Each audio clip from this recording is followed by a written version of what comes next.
What's up, everybody? Welcome to Discovering Nicole. That would be me, Discovering Nicole.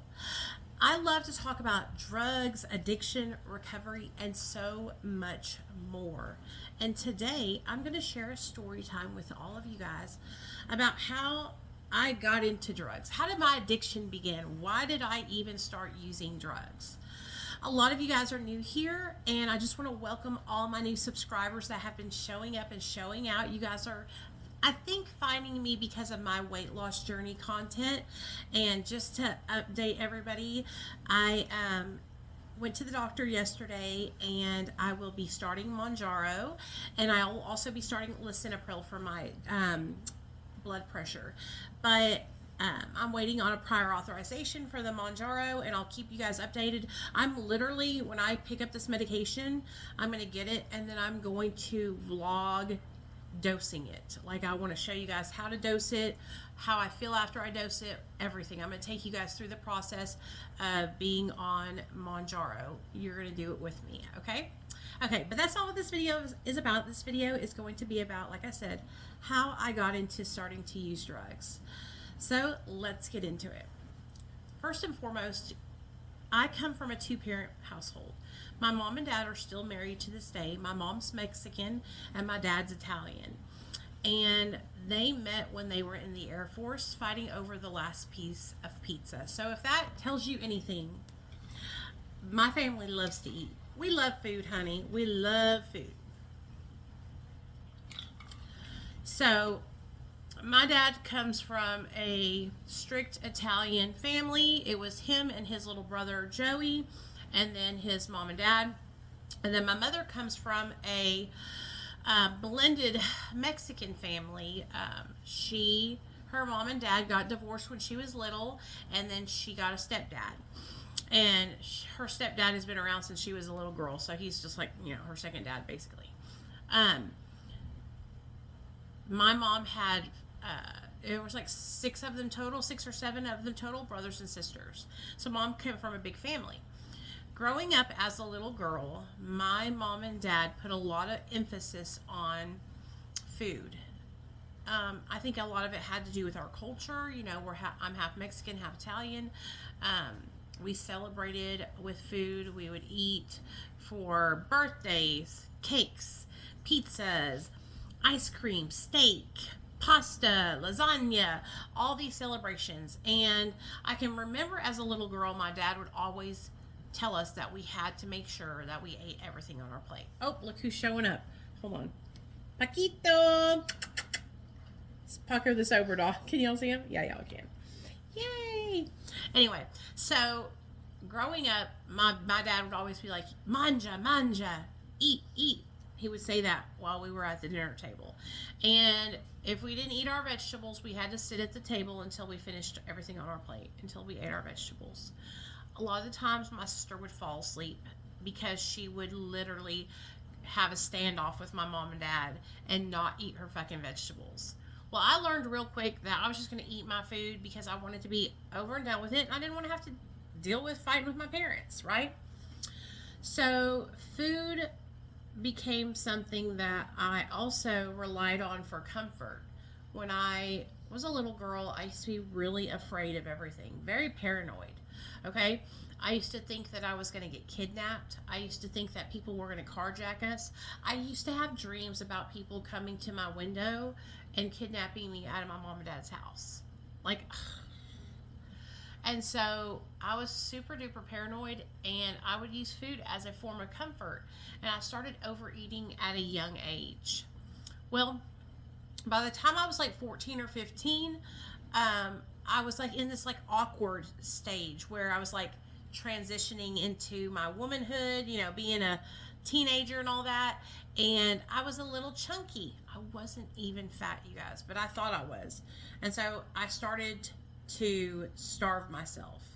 And I was only eating a candy bar and a Diet Coke a day while I was at band camp, and I lost like 20 pounds, and I came back home and everybody was praising me. Everybody was so proud of me because I had lost the weight, and I was getting so much positive reinforcement and positive attention because I had lost all this weight. Well, that set something off inside of me, okay?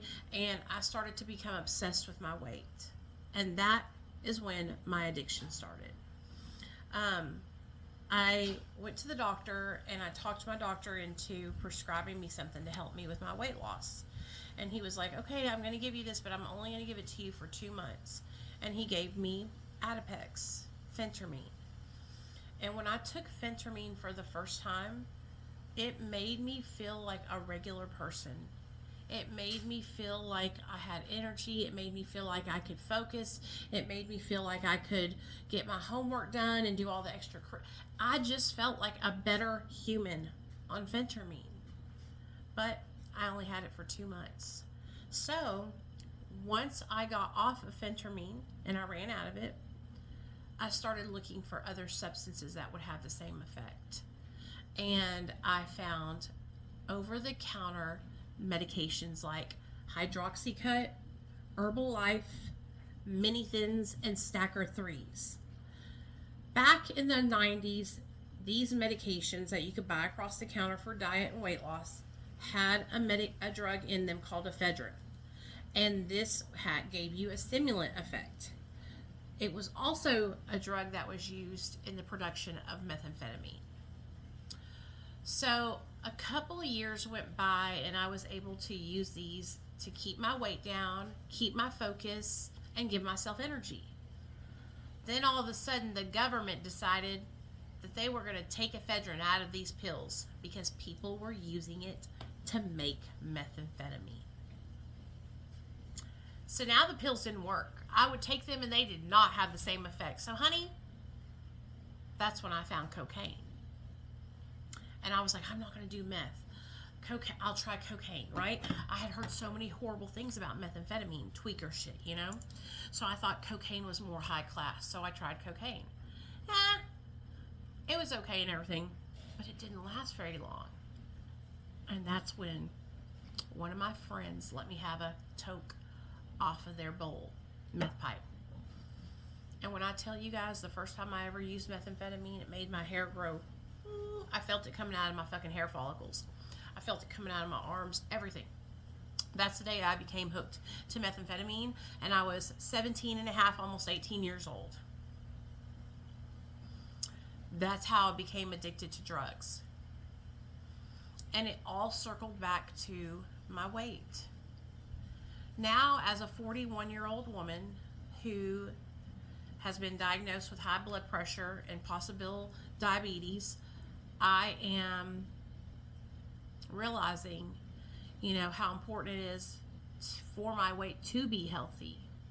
I went from one extreme to the next extreme with my eating.